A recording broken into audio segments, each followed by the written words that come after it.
নিজেদের রক্ত পানি করা কষ্ট অর্জিত টাকা দিয়ে মাঠে বাংলাদেশের খেলা দেখতে আসে প্রবাসীরা, শুধুমাত্র বাংলাদেশ দলকে একটু সমর্থন দেওয়ার জন্য। শেষ পর্যন্ত বাংলাদেশের জয়টাই মুখ্য বিষয়।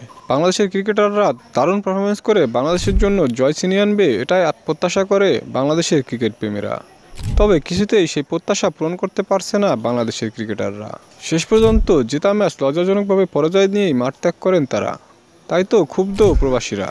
ইউএইর বিপক্ষে টি-20 ম্যাচে প্রথম ম্যাচটা টেনে টুনে জয় পেলেও দ্বিতীয় ম্যাচে জেতা ম্যাচ হারে বাংলাদেশ দল। এমনকি তৃতীয় ম্যাচেও লজ্জাজনক পরাজয় নিয়েই মাঠ ত্যাগ করেন তারা।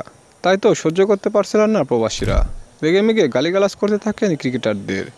তবে শামীম পাটোয়ারি প্রবাসীদেরকে ছাড় দেননি, তেড়ে ফুরে তাদেরকে নিচে নেমে আসতে বলেন, যে কারণে ক্ষুব্ধ হয়েছে বাংলাদেশের ক্রিকেট প্রেমীরা।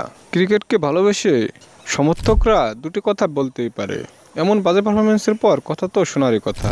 কেননা তাদের পকেটে রক্ত অর্জিত টাকা দিয়ে ক্রিকেটাররা বেতন পায়, তাদের কথায় সহ্য করতে পারে না তারা, যেজন্য সমালোচনায় পড়ছে শামীম পাটোয়ারি নিজেও। দর্শক, মাঠের মধ্যে শামীম পাটোয়ারির এমন বাজে ব্যবহারকে আপনারা কীভাবে দেখছেন? অবশ্যই তা কমেন্টে জানিয়ে দিন।